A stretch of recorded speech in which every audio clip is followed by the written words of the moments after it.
like the next layer to this is like what a lot of the people are here for is like, how do you use steps to drive fat loss? So we're adding, like, the way I like to look at this, you're the same, is we have like 3 major, I guess, variables to help drive fat loss. Yep. It's the diet, it's their activity in terms of their steps, and then it's their output in terms of their cardio. Like we're not using, like, people will sit there and be like, what about your workout? What about your weight training session? It's like, that's never an option for me. Yeah. Because I'm like, we need to design that training session to keep your muscle mass. Your intent into that session is not energy output. It's muscle preservation. Yeah. Always. Yeah. You know, it's never like, because then if you don't have that mindset, like, you start making those like fucking high rep, like super set, like fatigue inducing sessions. And I'm like, we're about to induce fatigue with all these other variables here. Like, why would you do that with the only variable we have really to preserve the muscle mass that's like so fucking hard to get, right? So when we look at it like that, we would then layer it to the person. So it's like, what are you capable of? You know, because like some people are going to be able to do 12,000 steps per day. Some people aren't. Like, they're not going to be able to do that. So if their day, like, say their net daily average is like 7, you may get them to like 8, 9, but then they're like, hey man, like, I can't walk anymore. Like, you know, this time of the year it's getting dark, like, you know, so having that needs analysis, I think, is the most important thing. Like, we don't have these like blanket approaches. Like, I've seen crazy numbers where like people are doing like 15 to 20,000 steps a day. I'm like, who has the fucking time for that, man? Yeah, like, that's walking paddle day vibes. Yeah, absolutely. Yeah, so we do that. I still like using steps as the major driver if I can, because I just feel like it's easy to recover from. It doesn't stress out the nervous system. It's not increasing like cortisol and stress hormones and shit. Like, overall, it's like really easy to kind of track, and it's easy to target. So those lifestyle flexibility is a big part of it too. Absolutely. Like, you can go for a walk with your partner. You can. Like, you know what I mean? Park the car like further away from like the shopping center, for example, or like increasing whatever. cardio frequency. It's like more time in the gym. It's more time. Yeah, absolutely. So we would just like set a baseline though, and then incrementally increase that as we need to further increase the energy expenditure across the day. But just know that like that has a ceiling. Like, you know, everything has a ceiling with what we're working with. You can only eat so little calories. You can only do so much cardio. You can only do so many steps in a day. Yeah. And it's like, we're just working with like, which dial do we turn up or turn down, I guess, for lack of a better term, for the person in their situation.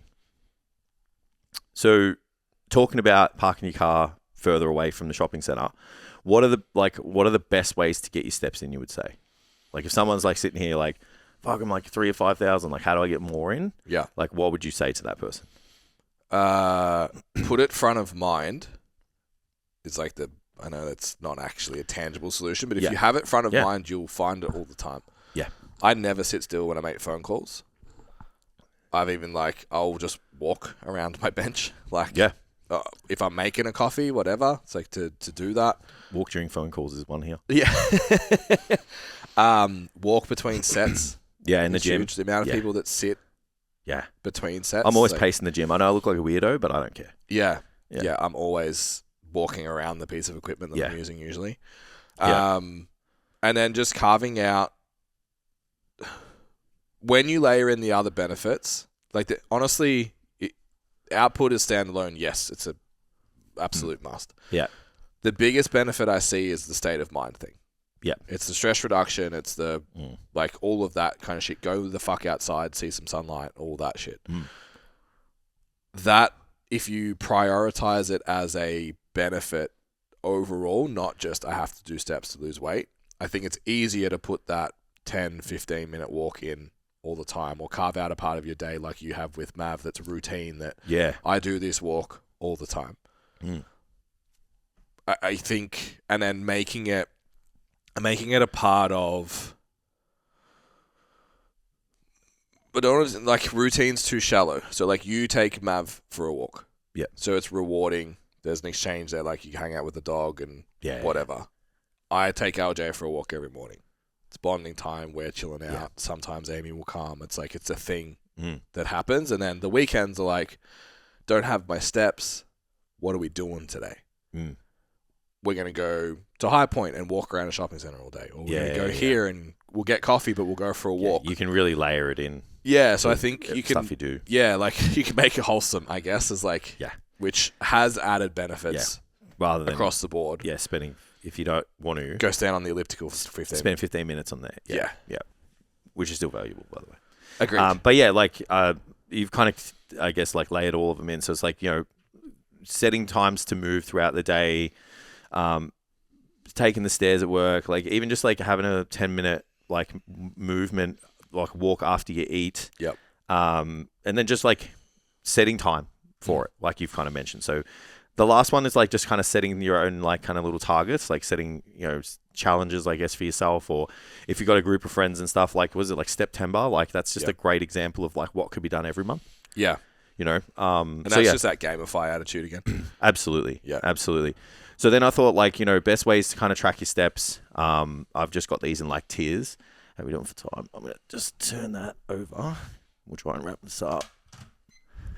Yeah. So best ways to track your steps. I've got tiers, obviously, like top tiers, like accurate, most expensive, you know, type, and then all the way down. So you got your like your Garmin, your Whoop, your Fitbit, your Apple Watch, like some form of wearable that's, you know, I guess like a top tier, you know, kind of brand. They're going to be the most accurate generally. Mine even tracks on the pram now. Yeah, which is wild. Put it on my ankle. Then you got mid-tier. So you know, this obviously has it out for Samsung. So the Samsung Watch, Google Fit, and then like a basic Fitbit. Yep. Which are like mid-tier, which is good enough, probably not as accurate, maybe a little bit cheaper and affordable. And then you've got like that low tier, which is like an app on your phone. Yep. There's an app called Pedometer that you can literally just put on your phone. It's pretty good. Like it's free. So if your phone's always with you, like just do that for now. Yeah. You can buy a pacer, a pedometer. I think they're like $10, $15. You can just like clip it to yourself and, you know, just kind of have it when you move. So like, I understand there's like clipping it on and wearing it all day, but it's like $800 watch, $20 pedometer. It's like, you know, you get to decide there, like kind of what you pick. So yeah, like overall, like even if the tool's not that accurate, if you use the same tool, it's accurate enough. That's what I was going to say with the phone. Like the phone seems to be 30 to 40% under what actuals in my experience, but it's consistent. Yeah, so if you just like got someone to just use their phone for a week and just do day-to-day stuff, and nothing more. Yeah. Even if it said 6,000 steps and they were actually doing 9,000, it's like, you're just like, cool, so do 7,000 steps now. Yeah, or make sure it doesn't go backwards, depending on the scenario. It's no different to like the nutrition side of things. Like, how do we actually know how much calories we're having? Yeah. Like, we don't. No two steaks are created the same. Yeah, right? so you're just like, well, you know, over time, like consistency and trends would suggest that we're going to make the most logical decision to either escalate or de-escalate things, right? Yeah. So then I just like the last thing to finish off on is like just common questions, I guess, that people have. So do the steps replace your cardio? They can. It depends on the context, because like there's an amount of activity in a day that will improve your cardiovascular health, but it won't increase your like fitness or conditioning beyond a certain point. Yeah. So if you're after some form of like aerobic conditioning that is beyond what that amount of steps would do per day, then, you know, it's not going to replace that. And like we've kind of mentioned before, like actual prescribed cardio is a tool that's used for multiple things. Yeah. So there's added performance and benefits, and then obviously we've got the efficiency of burning an extremely large amount of energy in a short period of time, which can be valuable for some people. Yeah. Yeah, I think when we had Louis on, he had a really good description. I want to make sure I get the order right. Yeah, it was like walking for like your heart. Yeah, so low intensities for your heart, moderates for your lungs, and then top is like for your muscles, I think. For your muscles, some shit like that. Yeah. So that makes a lot of sense. So if you're looking for an athletic outcome, no, it definitely doesn't replace. And like overall, probably you want to train your lungs every now and then. Yeah. If you're a hobby builder and you go through periods where you are introducing cardio throughout the year, then you're probably ticking the box. But if you want to be a better athlete, like walking isn't going to cut it. That makes sense. Do I need to do them all in one go? Obviously not. Added benefit of tracking your steps is you can just stack them throughout the day. Yeah. And make it fit your lifestyle, which I think is really, really handy. Yeah. And then last one, which I get asked often, is like, is doing the walking fasted better than doing it fed? I think when we spoke about even that epoch example to the normal energy expenditure component, it's like if you do the same amount of movement across the day, It doesn't matter when you eat or when you don't, because if your calories are tracked exactly the same, you still have to eat that same amount of food over a 24-hour period. Yeah. If getting up, having a coffee, going for a walk feels good, do that. Yeah. So if getting up, having some food and a coffee and going for a walk feels good, do that. Absolutely. So that's pretty much it. Like that's, kind of everything I felt like we needed to kind of unpack. Hopefully you guys now kind of get a good idea of just like what some of the benefits are, like where those landmarks lie for you, and maybe how to escalate them if you need to.